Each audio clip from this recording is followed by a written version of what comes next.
ఇప్పుడే జీ5 app download చేయండి. చూడండి మీ ఫేవరెట్ టీవీ షోస్ ఎప్పుడైనా ఎక్కడైనా. అయ్యో సారీ అక్క, సారీ బాబా. ఏ జాను ఆగు, ఏం చెప్పాలని వచ్చావు? ఏం లేదక్క, అనవసరంగా వచ్చి మిమ్మల్ని డిస్టర్బ్ చేశాను. I'm very sorry. అదేం లేదు జాను, ఆగు.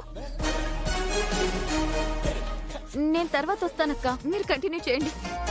ఏయ్ జాను జాను జాను ఆగు.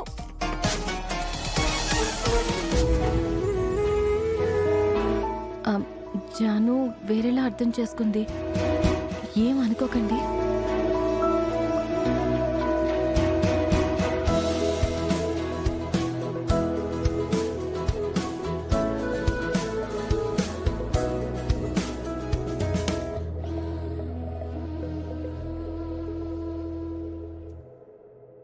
ఏమండి ఏమండి, ఏంటి అది అదే అక్కడ. హే, ఎందుకు అంత ఎక్సైట్ అవుతున్నావు? అవునండి, చాలా ఎక్సైటింగ్ గా ఉంది. మనం ప్రేమలో పడ్డప్పుడు, పెళ్లి చేసుకున్నప్పుడు కూడా నీలో ఇంత ఎక్సైట్మెంట్ నేను చూడలేదు. మన ప్రేమ పెళ్లి నాకు సంతోషాలు ఎలా అవుతాయండి? షాక్ అవుతాను. ఆ, సర్లే, ఇప్పుడు ఎందుకు అంత ఎక్సైట్ అవుతున్నావు ముందు అది చెప్పు. అది నేను ఒక బ్యూటిఫుల్ సీన్ చూశానండి. అక్క బావ దగ్గర అవుతున్నారు. అవునా? నిజంగానా? నిజమండి, బావ అక్కని హక్ చేసుకున్నాడు. నేనే అనవసరంగా వెళ్ళి డిస్టర్బ్ చేశాను.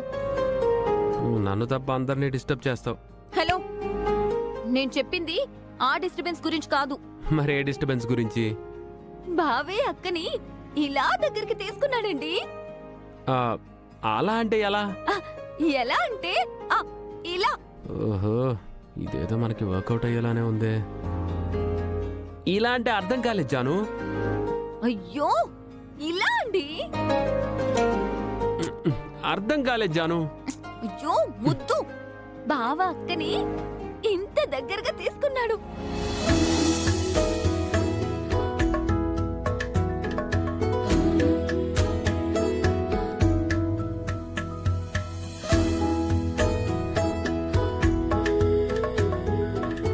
అవునా? ఇంత దగ్గరగానా? ఏం చేస్తున్నావు? నువ్వు చేసిందేగా నేను చేస్తున్నాను. ఇవన్నీ అక్క బావ దగ్గర అయ్యాకే. వాళ్ళు దగ్గరయ్యారని ఇప్పుడే చెప్పావు కదా. దగ్గరంటే టెంపరీగా కాదు, పర్మనెంట్ గా. అంటే అప్పటి వరకు మనం దూరంగానే ఉండాలా? అంతేగా. ఇది అన్యాయం జాను. కొత్తగా పెళ్లి చేసుకొని దూరంగా ఉండమంటే ఎలా? తప్పదు శ్రీవారు. ముందేమో మా అమ్మ ఒప్పుకోవాలి అది ఇది అన్నావు, ఇప్పుడు అన్నయ్య వదిన ఒకటవ్వాలి అంటున్నావు. అవును, అందరూ హ్యాపీగా ఉన్నప్పుడే మనము హ్యాపీగా ఉండాలి. అప్పటి వరకు మీకు మీరే, మాకు మేమే. హే, జాను, నువ్వు జాను కాదే, పెద్ద జాంబీవి. మేమే అలాగే అనుకో.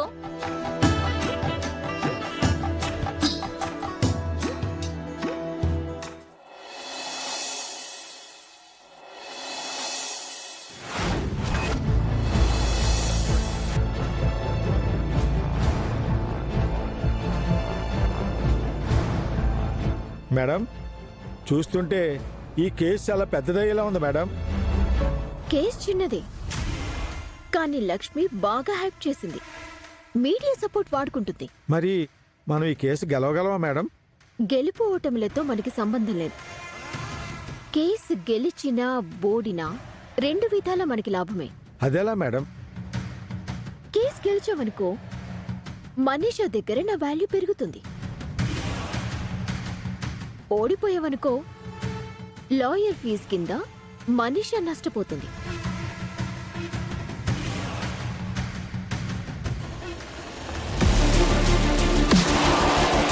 మేడం, మనిషా వాళ్ళు వస్తున్నారు.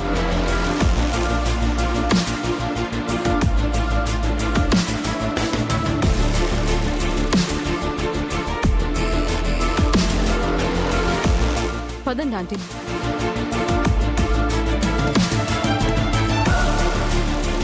సరియు లాయర్ ఎక్కడా? ఏంటి పార్వతి బాగా టెన్షన్ అయినట్టున్నావు? మామూలు టెన్షన్ కాదు, తను టెన్షన్ అయ్యి నన్ను టెన్షన్ పెట్టేస్తోంది. అయినా నువ్వు తనతో కలిసి వచ్చావేంటి మనీషా? మిత్ర లక్ష్మిలు చూడకుండా వచ్చాం. ముందే నిన్ను కలిస్తే బెటర్ అని నేనే చెప్పాను. మంచి పని చేశారు. ముందే మనకు క్లారిటీ ఉంటుంది. ఇంతకీ నువ్వు లాయర్ని మాట్లాడావా లేదా? లక్ష్మి తరపు లాయర్ ఎవరు? ఎవరో జూనియర్ లాయర్ వచ్చి నిన్న నోటీసులు ఇచ్చి వెళ్ళాడు. అసలు లాయర్ ఎవరనేది లక్ష్మి ఇంతవరకు చెప్పలేదు. తన లాయర్ ఎవరైనా కానీ మన లాయర్ ముందు దిగదుడిపే. అంత పెద్ద లాయర్ని మాట్లాడావా? ఢిల్లీ నుంచి దింపుతున్నాను మనీషా. చాలా పెద్ద పెద్ద కేసులు వాదించి గెలిచారు. ఫీజే లక్షల్లో ఉంటుంది. ఫీజు ఎంతైనా పర్వాలేదు అని చెప్పానుగా. మనం ఈ కేసు గెలవాలి అంతే. ఢిల్లీ లాయర్ అంటున్నారు, ఈ వైజాగ్ ఎప్పుడు వస్తారు? అదిగో వచ్చేసారు లాయర్ చాణక్య.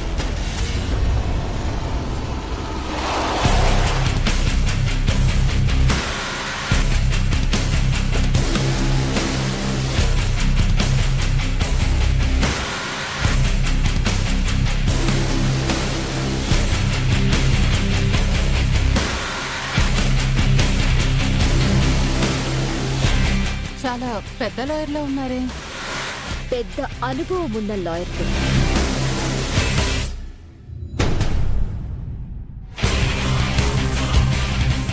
లక్కీ విషయంలో నిన్ను అర్థం చేసుకోవడంలో నేను ఫెయిల్ అయ్యాను.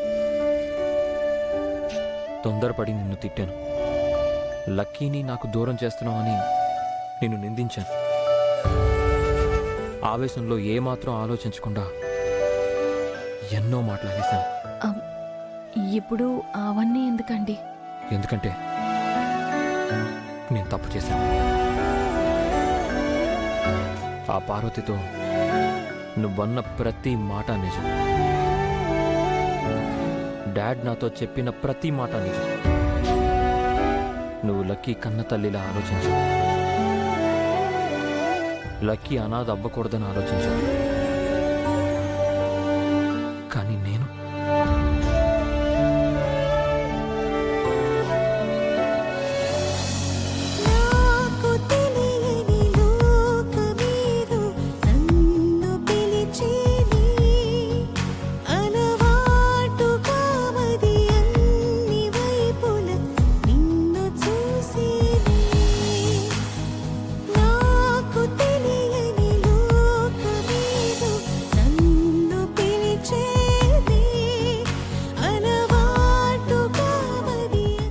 జీ5 యాప్ డౌన్లోడ్ చేసి అన్ని ఎపిసోడ్స్ పూర్తి ఉచితంగా చూడండి.